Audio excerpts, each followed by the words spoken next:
एक गांव में धर्मदास नामक एक व्यक्ति रहता था। बातें तो बड़ी ही अच्छी अच्छी करता था, पर था एकदम कंजूस। कंजूस भी ऐसा वैसा नहीं, बिल्कुल मक्खी चूस। चाय की बात तो छोड़ो, वह किसी को पानी तक के लिए नहीं पूछता था। साधु संतों और भिखारियों को देखकर उसके प्राण ही सूख जाते थे, कहीं कोई कुछ मांग न बैठे। एक दिन उसके दरवाजे पर एक महात्मा आए और धर्मदास से सिर्फ एक रोटी मांगी। पहले तो धर्मदास ने महात्मा को कुछ भी देने से मना कर दिया, लेकिन तब वह वहीं खड़ा रहा तो उसे आधी रोटी देने लगा। आधी रोटी देखकर महात्मा ने कहा कि अब तो मैं आधी रोटी नहीं, पेट भर खाना खाऊंगा। इस पर धर्मदास ने कहा कि अब वह कुछ नहीं देगा। महात्मा रात भर चुपचाप भूखा प्यासा धर्मदास के दरवाजे पर खड़ा रहा। सुबह जब धर्मदास ने महात्मा को अपने दरवाजे पर खड़ा देखा तो सोचा कि अगर मैंने इसे भरपेट खाना नहीं खिलाया और यह भूख प्यास से यहीं पर मर गया तो मेरी बदनामी होगी। बिना कारण साधु की हत्या का दोष लगेगा। धर्मदास ने महात्मा से कहा कि बाबा तुम भी क्या याद करोगे, आओ पेट भरकर खाना खा लो। महात्मा भी कोई ऐसा वैसा नहीं था। धर्मदास की बात सुनकर महात्मा ने कहा कि अब मुझे खाना नहीं खाना, मुझे तो एक कुआं खुदवा दो। लो, अब कुआं बीच में कहां से आ गया? धर्मदास ने साधु महाराज से कहा। धर्मदास ने कुआं खुदवाने से साफ मना कर दिया। साधु महाराज अगले दिन फिर रात भर चुपचाप भूखा प्यासा धर्मदास के दरवाजे पर खड़ा रहा। अगले दिन सुबह भी जब धर्मदास ने साधु महात्मा को भूखा प्यासा अपने दरवाजे पर ही खड़ा पाया तो सोचा कि अगर मैंने कुआं नहीं खुदवाया तो यह महात्मा इस बार जरूर भूख प्यास से मर जाएगा और मेरी बदनामी होगी। धर्मदास ने काफी सोच विचार किया और महात्मा से कहा कि साधु बाबा, मैं तुम्हारे लिए एक कुआं खुदवा देता हूँ और इसके आगे अब कुछ मत बोलना। नहीं, एक नहीं, अब तो 2 कुएं खुदवाने पड़ेंगे। महात्मा की फरमाइशें बढ़ती ही जा रही थी। धर्मदास कंजूस जरूर था पर बेवकूफ नहीं।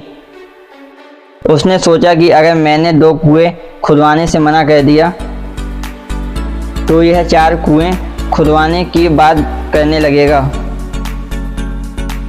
इसलिए धर्मदास ने चुपचाप 2 कुएं खुदवाने में ही अपनी भलाई समझी।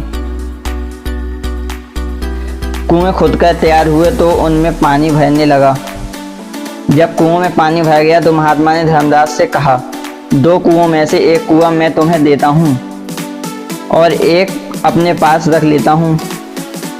मैं कुछ दिनों के लिए कहीं जा रहा हूँ, लेकिन ध्यान रहे मेरे कुएं में से तुम्हें एक बूंद पानी भी नहीं निकालना है।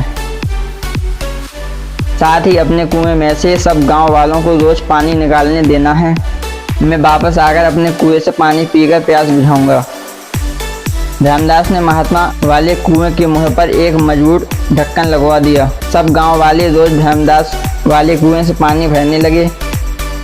लोग खूब पानी निकालते और कुएं में पानी कम ना होता। शुद्ध शीतल जल पाकर गांव वाले निहाल हो गए थे और महात्मा जी का गुणगान करते ना थकते थे। एक वर्ष के बाद महात्मा पुनः उस गांव में आए और धर्मदास से बोले कि उसका कुआं खोल दिया जाए। धर्मदास ने कुएं का ढक्कन हटवा दिया। लोग यह देखकर हैरान रह गए कि कुएं में एक बूंद भी पानी नहीं था। महात्मा ने कहा, कुएं से कितना भी पानी क्यों ना निकाला जाए, वह कभी खत्म नहीं होता, अपितु बहता जाता है। कुएं का पानी न निकालने पर कुआं सूख जाता है। इसका स्पष्ट प्रमाण तुम्हारे सामने है। और यदि किसी कारण से कुएं का पानी न निकालने पर पानी नहीं भी सूखेगा तो वह शायद अवश्य जाएगा और किसी काम में नहीं आएगा। महात्मा ने आगे कहा, कुएं के पानी की तरह ही धन दौलत की भी 3 गतियां होती हैं, उपयोग, नाश अथवा दुरुपयोग। धन दौलत का जितना इस्तेमाल करेंगे वह उतना ही बहती जाएगी। धन दौलत का इस्तेमाल न करने पर कुएं के पानी की तरह वह धन दौलत निरर्थक पड़ी रहेगी, उसका उपयोग संभव नहीं रहेगा या अन्य कोई उसका दुरुपयोग कर सकता है। अतः अर्जित धन दौलत का समय रहते सदुपयोग करना अनिवार्य है। ज्ञान की भी कामोवेश यही स्थिति होती है। धन दौलत से दूसरों की सहायता करने की तरह ही ज्ञान भी बांटते चलो। हमारा समाज जितना अधिक ज्ञानवान, शिक्षित व सुसंस्कृत होगा, उतने ही देश में सुख शांति और समृद्धि आएगी। ज्ञान बांटने वाले अथवा शिक्षा का प्रचार प्रसार करने वाले का भी कुएं के जल की तरह ही कुछ नहीं घटता, अब तो बहता ही है।